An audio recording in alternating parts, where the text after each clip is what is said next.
할렐루야. 옆에 분들 인사합시다. 좋습니다. 우리 한번 더 인사합시다. 당신을 위해 좋은 일이 시작되었습니다. 당신을 위해 좋은 일이 시작되었습니다. 우리 한번 더 인사합시다. 당신은 행복한 사람입니다. 당신은 행복한 사람입니다.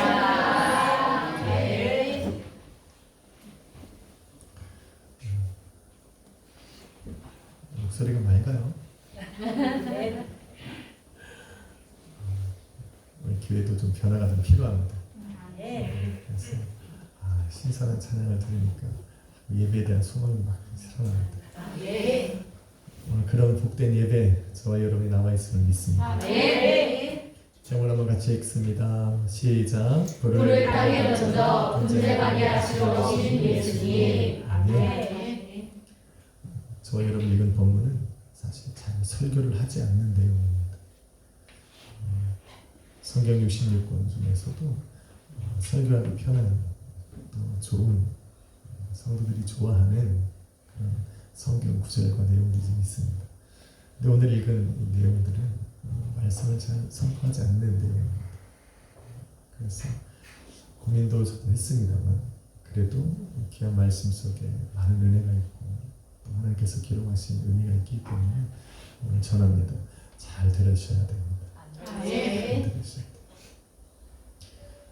기도하는 법을 가르쳐 주시는 누가복음 11장으로부터 시작해서 예수님의 모든 말씀과 또 행하신 이 역사들은 하나님의 나라와 깊이 연관되어 있습니다. 주기도문에 보면 그 나라가 임하옵시며 라는 뜻이 있습니다.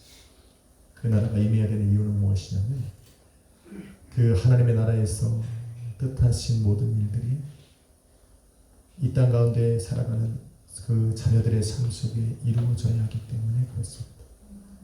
그 하나님의 나라가 바로 성도들의 삶 가운데 또 가정의 교회에 임할 때 그 하늘에 계신 우리 하나님의 그 선하고 아름답고 완전하신 뜻이 이 땅에서도 이루어질 수 있기 때문에 그렇습니다. 할렐루야. 그래서 그 하나님의 나라가 임하는 것이 중요합니다. 예수님께서는 말 못하는 귀신을 내어 쫓으신 후에 이렇게 말씀합니다. 내가 만일 하나님의 손을 힘입어 귀신을 쫓아냈다면 하나님의 나라가 이미 너희 가운데 임한 것이다. 왜 그렇습니까? 하나님의 나라는 하나님의 주권적 통치를 의미합니다. 바로 하나님께서 그 자리에 임하시고 역사하셨다면 그곳은 바로 하나님의 나라가 이미 임했다는 겁니다.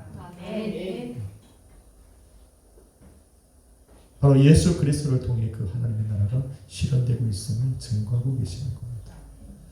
표적을 구하는 사람들에게는 마지막 너희에게 줄 표적은 요나의 표적밖에 없다는 말씀. 요나는 물고기 배에서 3일 동안 죽어있던 사람입니다. 그러나 하나님의 뜻에 따라서 세상에 다시 생명을 얻어 던져지게 되었고 하나님의 뜻을 이룹니다. 이것은 바로 예수 그리스도의 부활을 의미합니다. 바로 예수 그리스도의 부활을 통해서 그 부활을 믿는 성도들에게는 그 하나님의 나라가 주어질 것이다 라고 말하고 있는 것입니다. 평토장한 무덤, 흔적 없이 모든 사람과 똑같아 보이지만 실제로는 그 안에는 썩은 죽은 자들이 있는 무덤과 같아서 그 일을 지나는 사람들은 하나님 앞에 거룩한 모습으로 나아가지 못하게 하는 이들, 바로 바리새인들과 진리를 전하는 것 같으나 왜곡된 진리를 통해서 하나님의 나라를 온전히 바라보지 못하게 하는 율법 교사들에게 우리 하나님은 저주의 말씀을 선포합니다. 그리고는 그들은 외식하는 자들이요 그들은 누룩과 같으니 멀리하라 말씀합니다. 그리고 우리 주님께서 참 진리를 전하시기 시작합니다. 그 진리는 바로 너희는 먼저 그 나라와 그 의를 구하라 라는 겁니다. 그리하면 너희의 삶의 모든 것들을 우리 주님이 아심으로 채우실 것이고 너희 안에 있는 염려와 두려움에서 너희를 벗어나게 하실 것이다.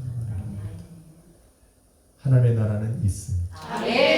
하나님의 나라는 예수 그리스도를 믿는 성도들 가운데 이미 이루어져 있고 또 그 나라는 예수 그리스도의 이 땅에 다시 오심을 통해 이 땅에서 완전해질 겁니다.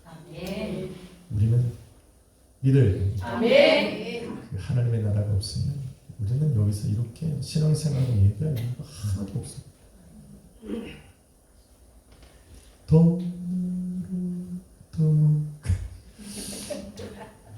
갑자기 생각나는 거죠. 믿음으로 가는 것이 하나님의 나라. 할렐루야. 오늘 이 어려운 말씀을 저는 준비하면서 두 가지를 전제합니다. 첫 번째, 이곳에 모인 우리는 그 하나님을 소유한 또 그 하나님의 나라를 살아가며 예수 그리스도의 그 주권적 통치 아래 우리의 삶을 내어드린 그런 성도들이다라는 것을 첫 번째 전제로 합니다. 두 번째는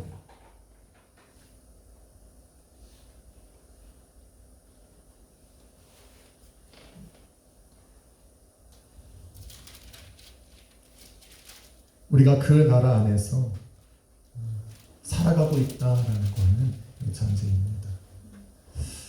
하나님의 나라를 있다라는 걸 믿는 것, 또 하나는 그 나라에서 우리가 살아가고 있는 성도라는 것, 그것을 우리가 기뻐하고 즐거웠다 하고 있다라는 것을 저는 이 전제하에 저는 오늘 말씀을 준비했습니다. 하나님의 나라가 있는 것을 믿으시면 아멘 합시다. 말씀이 어렵나? 왜 버벅거리지? 내가 너무 좋아하는 분이 오셔서 그래요. 가슴이 떨립니다. 또 그 나라에서 살아가는 것을 여러분이 기뻐할 것이다 라고 하는 그 확실한 믿음 가운데 말씀을 준비했습니다. 인사합시다. 하나님의 나라가 당신에게 있습니다. 하나님의 나라가 당신에게 있습니다. 예수님께서는 바로 그 나라의 주권적 통치가 또 그 나라에 들어가서 살아가고 있는 우리가 그 나라에서 기뻐하고 즐겁게 살아갈 수 있도록 우리 주님은 이 땅에 오셨고 그 나라를 그 뜻을 이루시기 위하여 이 땅에서 두 가지 일을 하셨습니다. 두 가지 일. 첫 번째는 오늘 말씀을 보니 땅에 불을 던지는 것이고 또 하나는 세상을 분쟁하게 하시는 겁니다. 어렵습니다. 이게 어려운 거예요. 예수님께서는 저와 여러분의 삶에 하나님의 주권적 통치와 지배와 다스림이 있는 그 왕권을 세우시고 예수 그리스도가 이 땅에 오심으로 말미암아 이루어질 그 영원한 하나님의 나라에 들어가 살게 하시기 위하여 이 땅 가운데 오셨는데 이 땅에 오셔서 하시는 두 가지 일이 있는데 첫 번째는 불을 던지는 것이고 두 번째는 세상에 분쟁하게 하려 하시는 겁니다. 어렵습니다. 49절에 보니 내가 불을 땅에 던지러 왔노니 이미 그 불이 붙었으면 내가 무엇을 더 원하리요. 그리고 51절에 그 이유는 바로 세상으로 화평이 아닌 분쟁하게 하려 하십니다. 예수님께서 하신 이 땅에 오신 목적입니다. 오늘 본문은 그것을 확실하게 이야기하고 있습니다. 이 두 가지 일은 세상을 향해 하시는 것이지만 예수 그리스도를 믿는 믿음을 가진 믿음으로 하나님의 자녀가 된 성도들을 위한 일입니다. 이 두 가지는 분리해야 됩니다. 성도들을 향해서 하시는 것이 아니라 세상을 향해 하시는 이 두 가지 일이 바로 예수 그리스도를 믿는 성도들을 위한 일이라는 것입니다. 이것을 혼동하면 안 돼요. 우리는 혼동하면 안 돼요. 이것을 분명히 알아야 돼요. 왜 예수님께서 이 말씀을 우리에게 전하시고 있느냐? 놀라지 말라고. 이제 앞으로 이런 일이 일어날 건데 당황하지 말라고. 그러니까 미리 알려주는 거예요. 그러니까 오늘 말씀을 듣고 또 이런 말씀에 일어나는 상황들이 나의 삶에 지금 일어났다면 또 일어나고 있고 일어날 것이라는 것을 우리는 놀라거나 당황하지 말라고. 생소한데? 아니, 당황하지 마시고. 한번 인사합시다. 당황하지 맙시다. 아니, 그러자고 오늘 말씀 주신 거니까 오늘 말씀 잘 듣고 당황하면 안 됩니다. 넉넉하게 이겨나가시기 주님의 이름으로 부탁합니다. 오늘 말씀을 가만히 들어보면 부딪히는 것이 있어요. 왜? 예수님은 평강의 왕이거든. 사랑의 하나님이시거든. 분쟁과 다툼은 마귀로부터 오는 것이라고 예수님은 계속하여 말씀하셨거든요. 그런데 오늘 예수님께서 그 일로 오셨다는 거예요. 그 일로 오셨다. 이해가 안 될 수도 있어요. 마음에 의문이 생길 것이고 오해가 생길 수도 있습니다. 그래서 이런 말씀은 정말 귀를 쫑긋 세워야 돼요. 졸다가 들으면 예수님은 야, 분쟁을 예수님이 하시고 오신 거잖아 라고 말할 수 있어요. 오늘같이 자는 날은 안 됩니다.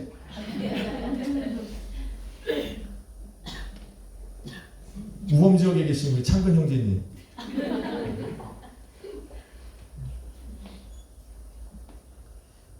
오늘 말씀 잘 들어야 됩니다. 이런 확실한 이 말씀을 잘 듣고 미리 대비하시기를 주님의 이름으로 축원합니다. 들어갑시다. 본문에 들어가면 첫 번째 불을 던진다는 것이 무엇인지 알아야 됩니다. 예수님이 이 불을 던지러 오셨는데 도대체 이 던진다는 불을 던진다는 게 무슨 말이냐? 이게 49절 원문에 보면 이 불이라고 하는 단어가 원어에는 제일 먼저 나와요. 그러니까 강조되고 있다는 거예요. 그런데 이 불이라고 하는 것이 성경에 두 가지의 뜻이 있습니다. 성령의 능력, 또 하나는 불의 심판. 오늘 본문은 성령의 능력이 아니라 바로 불의 심판을 의미하고 있습니다. 예수님께서 이 땅에 오신 목적이 바로 세상을 심판하러 오신 것이다라고 말하는 거예요. 세례 요한이 예수님을 증거하면서 마태복음 3장 11절로 12절에 이렇게 말합니다. 나는 너희로 회개하기 위하여 물로 세례를 베풀거니와 내 뒤에 오시는 이는 나보다 능력이 많으시오. 그는 성령과 불로 너희에게 세례를 베풀 것이다. 그리고 그 다음 뭐라고 말씀합니까? 손에 키를 들고 자기의 타작마당을 정하게 하사 알곡은 모아 곡간에 들이고 쭉정이는 꺼지지 않는 불에 태우시리라. 다시 말해서 두 가지를 하시는데 예수님께서 오시면 성령으로 세례를 베풀고 두 번째는 불의 심판으로 알곡과 쭉정이를 나누는 심판의 일을 하신다. 우리는 예수님께서 오시면 사랑이요 평화요 성령의 이 능력으로 우리에게 세례를 베푸시는 분이라고 알고 있는데 우리는 두 가지를 자꾸 외면하려고 해요. 모른 채 하려고 해요. 그런데 예수님께서 이 땅에 오시는 두 번째 사역은 세례 요한이 말했듯이 타작마당을 준비하시고 그곳에서 알곡과 쭉정이를 나누는 불의 심판을 던지시기 오셨다라는 거예요. 싫어요? 아니 싫어도 어쩔 수 없어. 주님이 그렇기 때문에 오셨대. 어쩔 수 없는 거죠.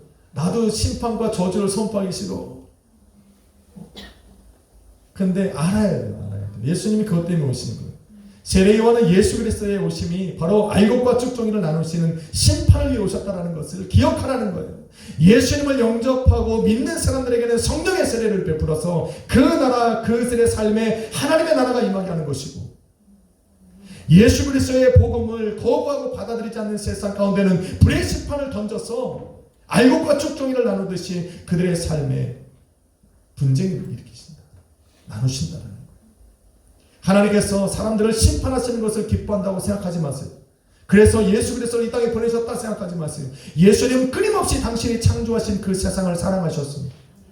구원받아 돌아오시기를 기뻐하시는 분이에요. 악인이 심판받아 멸망받는 것을 우리 하나님이 기뻐하시는 분이 아니에요. 하나님은 자꾸 그런 분으로 생각하지 마세요. 오늘 말씀이 그렇다고 해서 하나님은 그런 분이시다고 생각하지 마세요. 하나님 우리를 고난받아 괴로워하는 것을 즐겨하시는 분이 아니십니다. 하나님 우리를 세상을 사랑하셨고 보기에 저와 떠나만 만큼 아름답게 창조하셨고 예수 그리스도를 이 땅에 보내셔서 십자가에 내어주시기까지 사랑하신 분이에요. 그리고 돌아오라 하시는 분이에요. 이사야 55장 7절에 보면 타락하고 하나님과 멀어져가는 이스라엘 민족들에게 계속하여 우리 하나님이 외치시는 말은 이거예요. 너희 불의한 자들아 그 생각을 버리고 돌아오라. 악인은 그 길을 돌이켜서 여호와께 돌아오라. 그리하면 긍휼히 여기시리라. 하나님께 나오라. 그리하면 너희를 널리 용서하시리라. 하나님은요 계속하여 시대를 막론하고 계속하여 부르심이 끊임없이 외치고 있습니다. 그런데 안 돌아오는 걸 어떻게 하냐고. 그게 중요한 거예요. 안 돌아오는 걸 어떻게. 심지어 독생자 예수 그리스도를 이 땅에 보내시고 십자가에 내어주시기까지 그 사랑을 보여주셨는데 안 돌아오는데 어떻게 하냐고. 안 돌아오는데. 그래서 하나님이 하시는 방법은 무엇이냐면 내어버려 두시는 거예요. 내어버려 두시는 거. 알았어. 예수님께서 십자가의 그 죽음에서 부활하신 그 부활의 표적 외에는 다른 게 보여줄 게 없다고 했어요. 예수님께서 하나님께서 예수 그리스도를 십자가에 내어주시고 모든 사람에게 구원의 조건을 만드신 후에 다시 생명을 주사 부활케 하셨어요. 그리고 이것이 기적 삼아서 믿는 자들은 구원하시겠다. 안 믿으면 어떻게 한다? 내어버려 두시는 거예요. 심판의 날까지 내어버려 두시고 우리는 이 원을 예수님의 얼굴만큼 잘 알아. 파라디돔이 내어버려 두는 거예요. 파라디돔. 여전히 세상은 내가 믿을 수 있도록 표적을 구하지만 하나님 더 이상 예수 그리스도의 부활 외에 표적은 없어요. 이미 이루셔 놓으신 그 표적. 그것이 믿어져야 됩니다. 믿어져야 돼요. 그래서 불이 이미 붙었다라고 하는 의미는 예수 그리스도의 이 땅에 오심으로 하나님께서 그 심판을 시작하셨다라는 거예요. 그 심판이라는 것은 세상을 향한 심판이지만 그 세상 속에서 살아가고 있는 빛 가운데로 건져냄을 받은 그 성도들과 만날 것이기 때문에 예수님은 더 바랄 것이 없다는 거예요. 원합니다. 그래서 우리는 불의 심판이 이 땅에 이루어질 때 이 심판 가운데서도 두려워 염려할 것이 없어요. 왜? 우리는 알거니까. 불안하면 나는 알곡이 아닌가 보지라고 생각하면 돼요. 의심과 두려움은요 마귀가 주는 거예요. 우리 안에는 확실한 믿음이 있는 거예요. 하나님께서 나를 자녀 삼으셨다는 확신? 아니 그냥 나는 믿는 거예요. 뭐 내가 좀 잘못하고 범죄하고 그런 것 갖고 이 예수 그리스도의 십자가의 죽음을 자꾸 왜곡시키지 마세요. 자꾸 저하시키지 마세요. 우리는 굉장히 거룩할 때 우리가 구원받은 것이 아니에요. 착각하지 마세요. 지금보다 사실은 더 못하면 못했지. 굉장히 내가 좀 좋았을 때 우리 하나님 나를 구원하셨다고 생각하지 마세요. 그래서 조금 지금 범죄한 것 때문에 실수했다고 생각하지 마세요. 우리는 원래 나쁜 놈들이야. 욕해서 죄송합니다.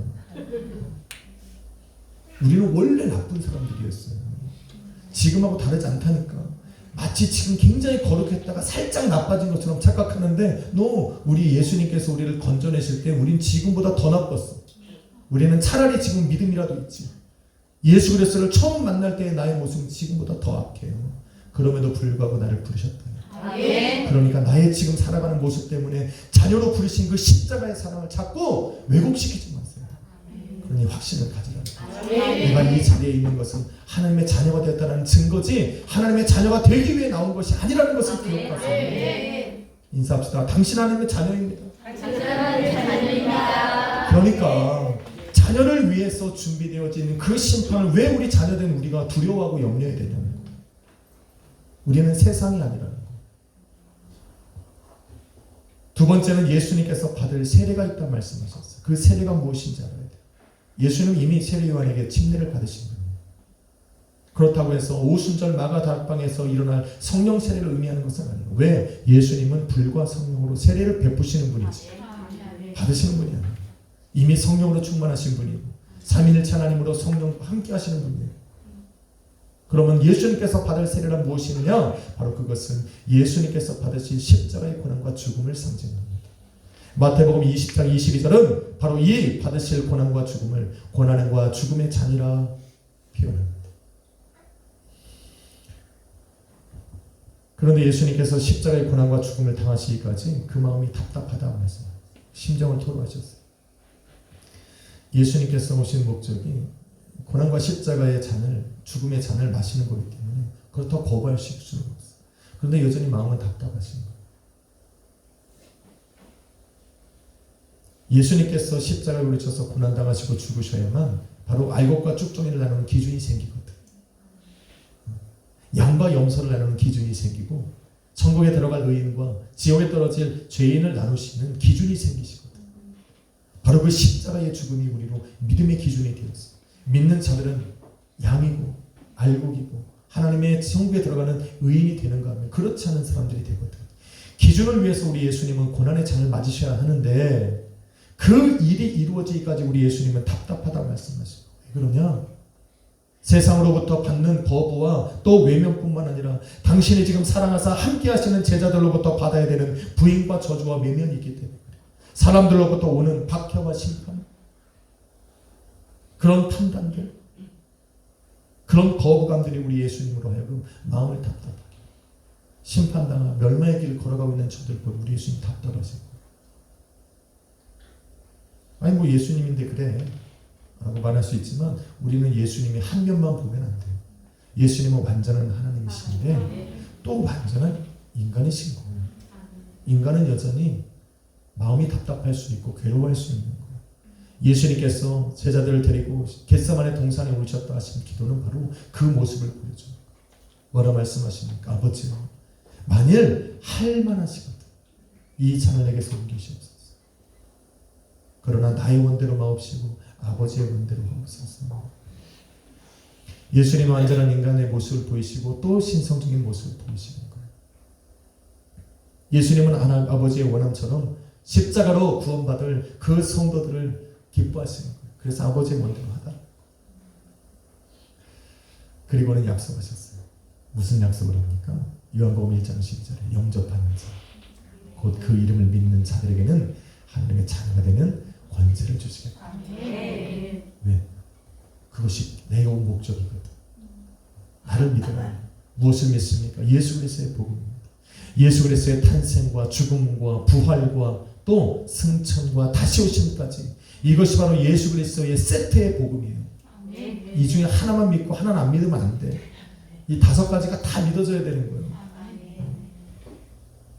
이 5가지를 바로 우리 예수 그리스도의 복음이라고 말하는데, 이 복음을 우리가 믿을 때, 또 복음의 주인 되신 예수 그리스도를 믿을 때 우리는 하나님의 자녀가 되고, 그 자녀가 돼서 예수 그리스도 앞에 알곡으로 발견되어지고 양으로 발견되어지고 천국에 들어갈 의인으로 발견되어지기 때문에 우리 예수님은 기뻐하고 즐거워하십니다.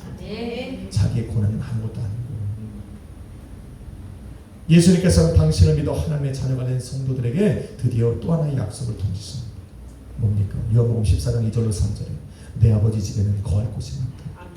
내가 너희를 위하여 처소를 예배하러 가노니 처소가 예배되면 내가 다시 와서 나 있는 곳에 너희도 있게 하리라. 이게 우리한테는 축복인 거예요.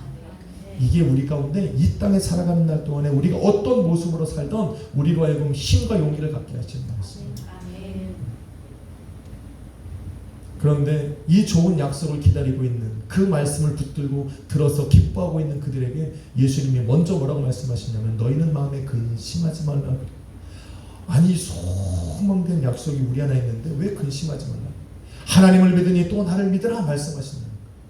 아니 이 좋은 약속을 이루러 주님께서 가시는데 왜 우리로 근심하게 하느냐. 그 이유가 이제 이어지는 거예요. 왜 그렇습니까? 요한복음 15장 19절에 보니 너희가 세상에 속하였으면 세상이 너희를 사랑하였을 것인데 너희가 나의 택함을 받았기에, 세상에 속하지 않았기에 세상이 너희를 미워할 것이다. 그러니 근심하지 말라. 근심하지 말라. 내가 아버지 집이 예비돼서 그곳에 있기까지, 예수님께서 너희를 다리 데려가서 나 있는 곳에 너희도 있게 하실 바로 그때까지 세상 가운데 거하는 너희의 삶에는 세상의 미움이 있을 것이니까 근심하지 말라. 근심하지. 세상이 주는 미움은요, 오늘 본문이 기록된 분쟁으로 나타나기도 합니다. 이때 여기서부터 이제 잘 들어요. 듣고 싶지 않은 말씀이지만 들으십니다. 왜? 우리는 하나님의 나라를 선택했다니까. 제가 밑에 전제를 깐 거예요. 자, 이 말씀 들으려고 제가 미리 이 말씀을 막 한 거예요. 성도된 저와 여러분은 예수님으로 인해 또 예수님께 속한 그 믿음 때문에 세상이 주는 미움을 받아야 되는데, 세상이 주는 미움은 때로는 가족의 분쟁으로 나타납니다. 피할 수 없습니다. 살면서 겪어야 하는 이 분쟁, 믿는 우리에게는 아마도 세상이 마지막 판결을 받는 마지막 심판의 자리와 마찬가지일 겁니다. 두렵기도 할 것이고 염려가 오기도 할 겁니다. 정말 이루고 살아야 되나? 라는 마음도 들 것이고 분쟁. 그래서 이 세 번째는 바로 분쟁 속에서 성도가 선택해야 될 결정이고, 또 왜 우리는 그 길을 가야 하는가를 아는 겁니다. 분쟁이 일어나고 또 성도를 미워하는 이 세상이 어딘지를 알아야 돼요. 과연 우리를 미워하고 분쟁케 하는 세상이 어딘가? 세상은 과연 무엇일까? 요한복음 1장 9절로 11절에 보니 이것은 하나님이 창조하신 것인데 빛이 없어 어두운 곳이다. 빛이 없기 때문에 빛을 알지 못하기 때문에 빛으로 오신 예수 그리스도를 영접하지도 않고 도리어 어둠으로 숨어버리는 사람들, 그 사람들을 바로 성경은 세상이라고 합니다. 이들은 어둠에 있기에 빛 대신 예수 그리스도를 영접하지 않습니다. 빛 대신 예수 그리스도를 믿어 빛의 자녀가 된 성도들에게 무관심한 사람, 오히려 빛으로 나아간 그 사람들에게 적대 감정을 가지고 있는 사람들, 이들에게는 믿음이 없기 때문에 하나님을 떠났지만 돌아오기를 거부하는 사람들, 오히려 싫어하는 사람들, 이들은 마귀에게 속한 삶을 살아가고 있기 때문에 예수 그리스도의 그 주권적 통치 아래 살아가는 성도들과 본질적으로 다릅니다. 살아가는 방식도 다르고, 그래서 항상 어떤 일을 행함에 있어 분쟁과 다툼이 일어날 수밖에 없는 사람들, 그것이 바로 성경이 말하는 세상입니다. 왜 분쟁이 일어나는지 알겠죠? 중요한 것은 이런 세상에 속한 이들 중에 우리가 절대로 끊을 수 없고 끊어질 수 없을 것이다 라고 믿고 살아가는 혈육의 관계, 다시 말해 내가 함께 살아가고 한 집에 살아가고 있는 가족들이 포함되어 있다는 것이 문제예요. 그래서 우리를 아프게 합니다. 나와 상관이 없는 사람과 분쟁을 일으키면 안 보면 되는데 나를 미워하고 분쟁해하는 그 사람들 중에 내가 도대체 끊을 수 없는, 이 땅에 살아가는 날 동안에 절대로 끊을 수 없을 거라고 생각했던 나의 가족이 들어있다는 것이 우리를 괴롭고 힘들게 하는 거예요. 그런데 분쟁하다라고 하는 의미는 가르다, 의견이 달라지다, 충돌하다라고 하는 뜻이에요. 그런데 이게 완료형 동사예요. 완료형 동사. 완료라고 하는 것은 계속의 의미가 있어요. 지속의 의미가 있어요. 다시 말해 갈라진 상태로 계속하는 거예요. 의견이 분쟁하고 나뉘어진 상태로 계속 살아갈 수밖에 없을 것이다라는 거예요. 왜? 서로 포기하지 않으니까. 서로 포기할 수 없으니까. 포기해서는 안 되니까. 계속 갈라진 상태로 갈 수밖에 없습니다. 분쟁한 상태로 갈 수밖에 없습니다. 세상을 살아가는 사람들이 세상을 포기할 수 없듯이 예수 그리스도를 만난 사람들이 예수님을 포기할 수 없기 때문에 우리는 각자의 길을 걸어갈 수밖에 없는 거예요. 예수님을 어떻게 포기합니까? 예수님 안에 영원한 하나님의 나라가 있음을 봤는데 그 하나님의 선하심을 맛보았는데 어떻게 그것을 버리고 세상으로 돌아가냐는 말입니다. 서로 포기할 수 없기 때문에 우리는 갈라진 상태로 계속 갈 수밖에 없어요.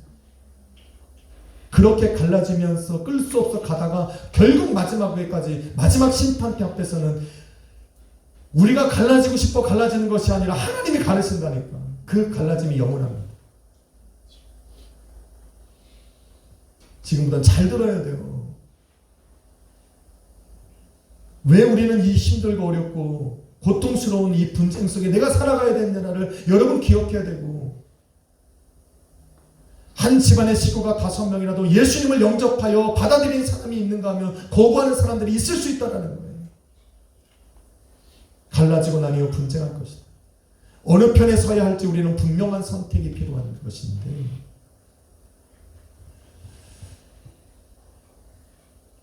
그리스도를 따르려고 믿음을 선택한 성도들은 내가 선택한 그 시점으로부터 시작해서 세상뿐만 아니라 그 세상에 속한 내가 가장 사랑했던 가족으로부터 외면당하고 거부당할 수 있다는 것을 인지하고 있으라는 거예요.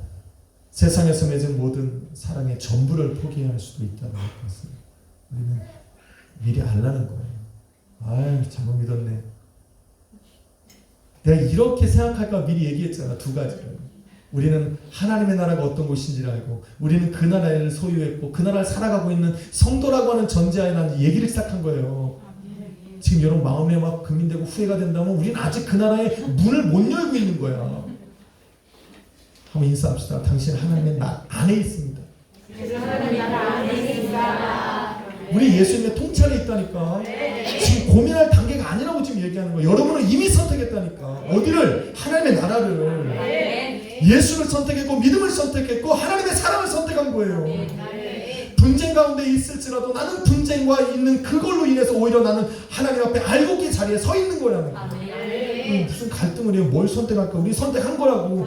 왜 선택했고 잘 선택했다고 지금 얘기하고 있는 건데 이거 해야 되나 말아야 되나. 아니 문고리 잡고 지금 뭐 하시는 거예요? 그거 아니라고 지금. 그래서 얘기하는 게 아니라고. 사도 바울이 세상에서 맺은 연을 다 끊고 부활하신 예수 그리스도를 잡았던 이유가 바로 여기에 있는 거예요. 예수 안에 생명이 있기 때문에. 예수 안에 생명이 있기 때문에 그동안 자기가 쌓아왔던 부와 부귀영화를 다 배설물처럼 여겨버린 이유가 있는 거예요.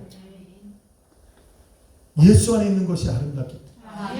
예수님을 아는 지식이 가장 고상하기 때문에 그것을 발견한 거예요. 예수를 만나고 나니까.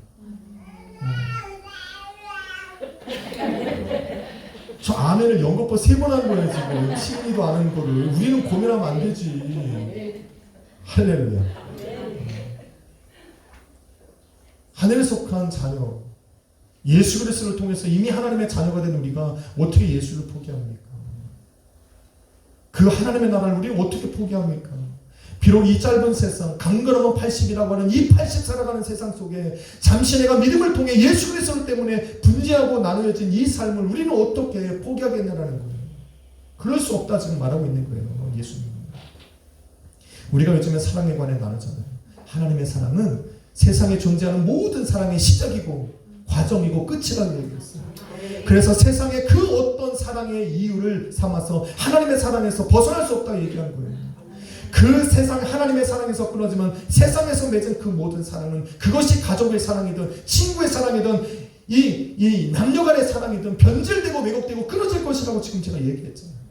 끊을 수 없다니까요. 우리는 이미 그 하나님의 사랑 안에서 하나님과 사랑을 나누는 사람들이죠.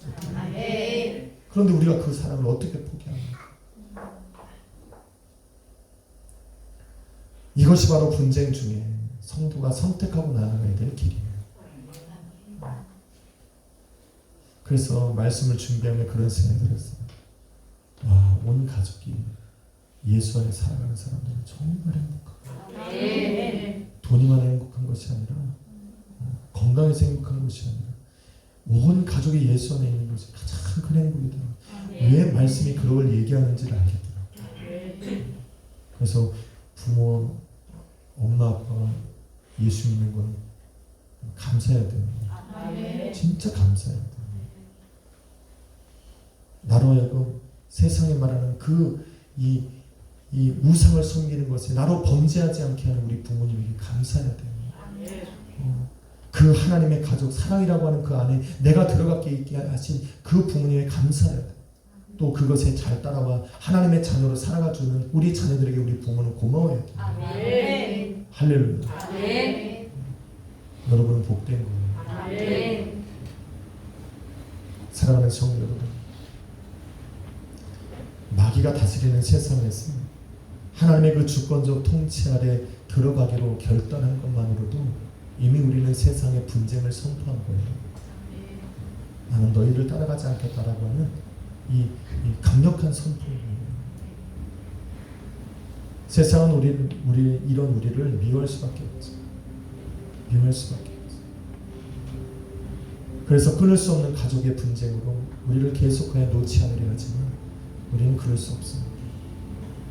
하나님의 사랑은 우리 안에 있기 때문에 포기할 수 없기 때문에 장차 오실 그 예수 그리스도가 우리의 처소를 예비하고 이 땅에 오실 것을 우리는 알기 때문에 그 분쟁의 아픔이 있고 또 두려움도 있고 그런 것이 있지만 포기할 수가 없는 거예요. 이런 우리를 위해 우리 예수님이 세상에 심판을 던지셨습니다. 심판은 나누는 겁니다. 우리를 미워하고 분쟁하는 그 세상과 우리를 분리시키는 것입니다. 이런 분쟁 속에 주님을 믿는 믿음의 성도들이 끝까지 견디고 승리해야 됩니다. 예수님은 이것 때문에 본인이 먼저, 당신이 먼저 십자가에서 고난을 받으시고 죽으신 겁니다. 우리의 아픔이 그 정도로 크니까. 그 분쟁 속에 살아가는 우리의 아픔이 그만큼 크다는 걸 아시기 때문에 우리 주님은 완전한 하나님이시지만 그 십자가의 고난을 그 육체로 그대로 당하신 거예요. 우리가 당하는 아픔이 그렇게 크다는 걸 아시기 때문에 그 십자가를 지는 것이 그만큼 고통스럽고 죽음을 지나는 것처럼 아플 것이기 때문에 우리 예수님은 먼저 당하신 겁니다. 그래서 분쟁 속에 우리는 염려하거나 두려워하지 말아야 됩니다. 그 속에서 우리 성도의 담대함을 잃어버리면 안 됩니다. 성경은 이렇게 말합니다. 세상을 이기는 것은 이것이 곧 성도의 믿음입니다.